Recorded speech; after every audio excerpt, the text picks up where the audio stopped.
Selon le psychiatre et philosophe Erwin Strauss,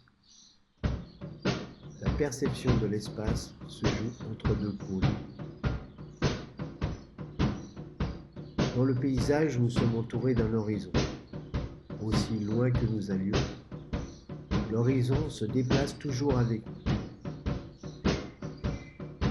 L'espace géographique n'a pas d'horizon.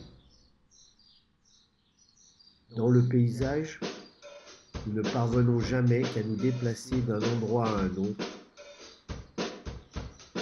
Et chaque endroit est déterminé uniquement par son rapport au lieu adjacent à l'intérieur du cercle de la visibilité.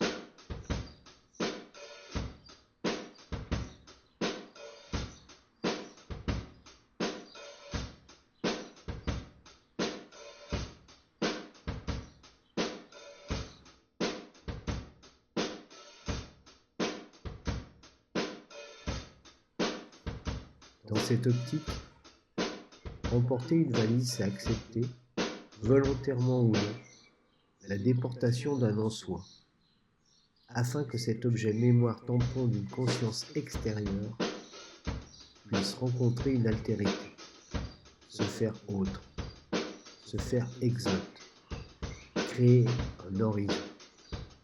Cette altérité empaquetée dans la valise, nous l'avons vu avec la vidéo des Men in Grey, agit désormais au travers d'une machine miroir comme un dispositif vivant additionnel à l'extérieur du corps extra-utéro d'un double social qui lui échappe.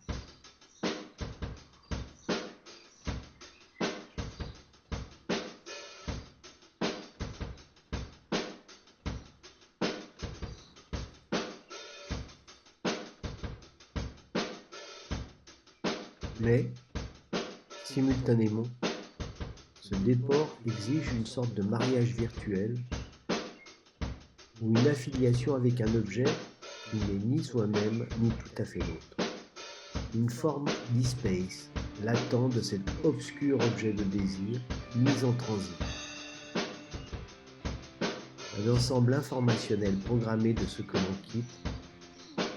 Forcément, ce protocole soyeux qui regarde, l'observation interrogative de ce que l'on a été et ce que l'on va devenir.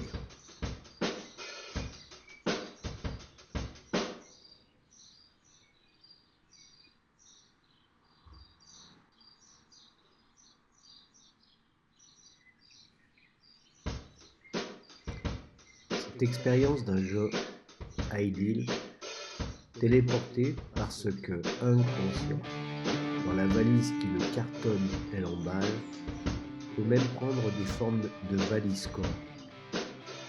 Dans le monde entier, les conditions d'une rencontre avec cet autre nécessaire pour reprendre conscience de soi, d'être à la fois un jeu sujet plongé dans une forme d'altérité, tout en se déplaçant dans une mécanique, deviennent de plus en plus difficiles.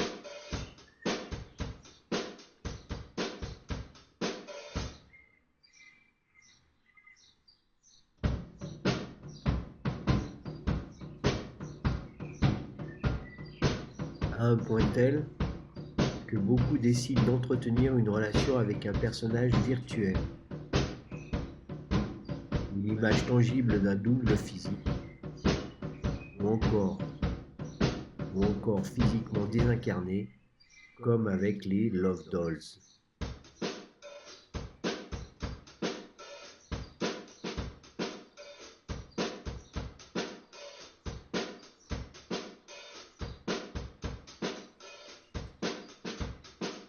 L'enjeu de cette communication à trois est triple, car pour nous questionner, Il nous faut, encore nous,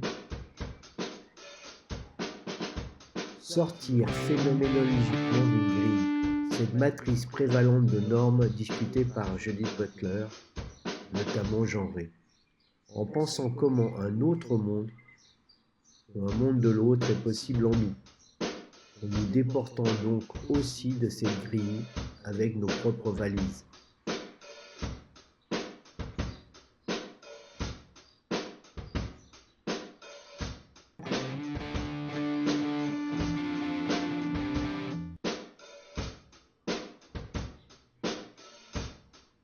Et comment imaginer cela peut-être à partir de dispositifs numériques, réactivant des mécaniques d'altérité, avec nos projets, Lysanthès 2023 et PPP 2023.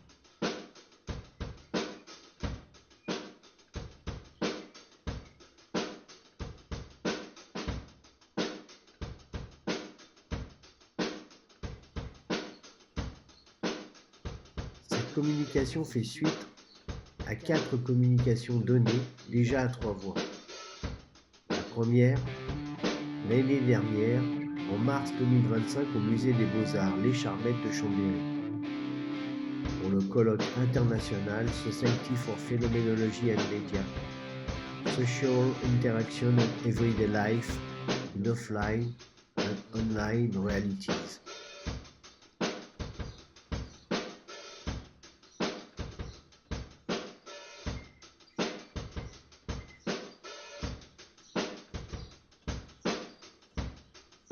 La seconde, en octobre 2025, à la Cité internationale de la bande dessinée et de l'image, pour les corps autres dans la BD, métalliques, spongieux et non humains, dans les rencontres d'Angoulême.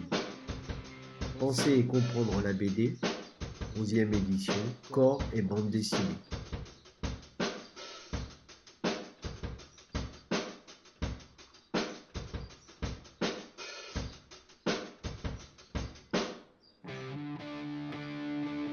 La troisième à l'École supérieure d'art d'Aix-en-Provence, pour le colloque exposition 3 AI, Art in the Age of AI.